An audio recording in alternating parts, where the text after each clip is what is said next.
mag-prepare na naman tayo ng ating pananghalian sa kusina ni Wana. So, ngayon, ang lulutuin natin ay lutong Ilocano. Ang tawag nila dito, buridibod. So, ito, ang ating gagawin, initial, yung ating kamatis, sibuyas, at ang ating luya, pagsasama-samahin. Then, lalagyan ng konting bagoong isda.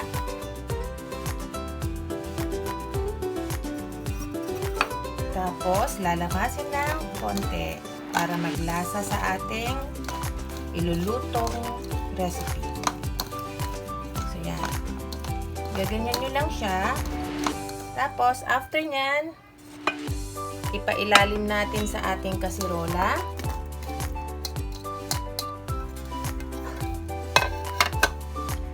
So, lalagyan natin ng kahit 3 piraso ng ating piniritong galunggong. So, ito kanina na prito na.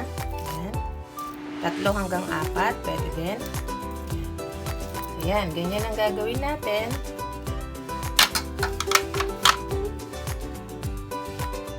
Isusunod natin yung 1 baso ng ating tubig para sa ating sabaw. So, yan. Ready na natin siyang isalang. Tapos, pagkakulo, ilalagay na natin yung iba pa nating sangkap o ingredients sa ating buridibod. So, guys, yung natira nating piniritong galunggong, ipapang-partner natin sa ating gulay, sa ating buridibod. So, yan yung natira. So, para meron tayong partner bukod sa ating pinanghalo sa gulay, meron pa tayong separate na pritong galunggong. Yan guys, kumukulo na ang ating kamatis, sibuyas, luya at yung ating panglahok na pritong galunggong. Isunod na natin ang ating sweet potato o yung kamote natin. Yan. So hintayin lang natin lumambot yung kamote, isunod na natin yung ibang gulay.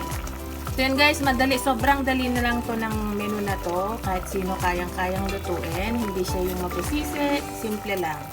Yan, kayang-kaya kahit sino. Try nyo sa inyong mga tahanan. So syempre, kung yung may mahihilig sa mga bagoong isda, yan, perfect yan. Isunod na rin natin guys ang ating bagoong isda. Tatansyahin nyo lang ang paglagay ng bagoong para hindi masyadong maalat yung ating magiging ulam. So, yan. Gaya ng sabi ko, mas maiging, mas matabang ang ating niluluto kaysa masobrahan ng ating pampaalat kasi mas mahirap siyang gawa ng paraan pag naging maalat ang ating lulutuin. Guys, sa mga hindi pa nag-subscribe sa aking channel, paki-subscribe po, Kusina ni Wana. Thank you sa lahat ng mga subscribers ko, sa mga nagko-comment, at sa mga nagla-like. Paki-share po. Thank you. Eto guys, luto ng ating sweet potato, yung ating kamote. Ngayon maghihiwalay tayo ng ilang piraso nito, tapos imamash natin siya, tapos ilalagay ulit natin mamaya. Kasi yun yung konsepto ng buridibod ng mga Ilocano. So, yung kamote, yung sweet potato, medyo talaga nilalabog. Uminamash nila para lumapot, para sumama dun sa sabaw ng ating buridibod. Yan. Imamash natin.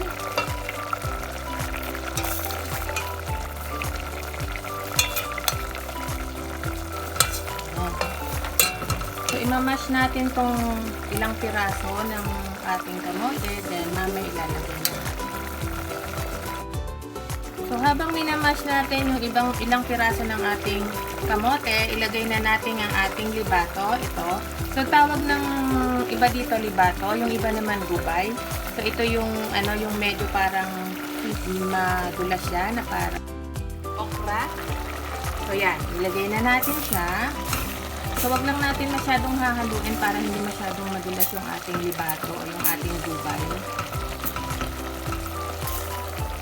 Takpan na muna natin, tapos isunod na natin pa yung iba mamaya. Eto guys, isunod na natin ang ating minash na sweet potato. Lagay na natin dito. So, pwede rin natin directly i-mash o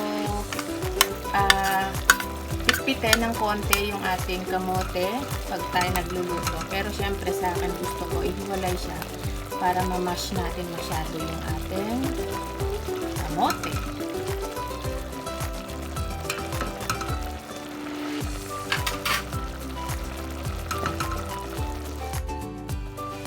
Pwede na rin natin isunod ang ating malunggay leaves. Yan. So, sa nakikita nyo, sobrang sustansya ng ating ulam ngayon. So, may mga gulay at isda. So, hindi tayo nakakonsentrate lang sa talagang puro karne. Lalo ngayon, mahal na araw, kailangan natin magtiis. Sunod. So, kailangan huwag mo nang kakain ng karne ng baboy, karne ng baka, at iba't ibang klase ng karne. So guys, ito na, luto ng ating buridibod. Isa-serve na natin. So guys, ito na, luto na. So, ilalagay na natin siya sa ating serving plate. Tapos, pwede nang mananghalian. So guys, ito na ang ating buridibod. Ayan. Kikita nyo yung sabaw natin, medyo malapot siya. Gaya nga ng sabi ko, ayan yung konsepto kung bakit sa buridibod. Yung sweet potato, minamash o dinidikdik para lumasa doon sa ating ulam. So yan, enjoy! So, para hindi naman yung ulam natin kulay lang, syempre may kapartner na pritong galunggong. Yan, match na match ang ating pananghalian. Tamang-tama sa ngayon, panahon ng or araw ng mahal na araw, I should say. So yan ang ulam natin, yung ating buridibod. Ilocano dish yan o recipe ng mga Ilocano. Thank you for watching.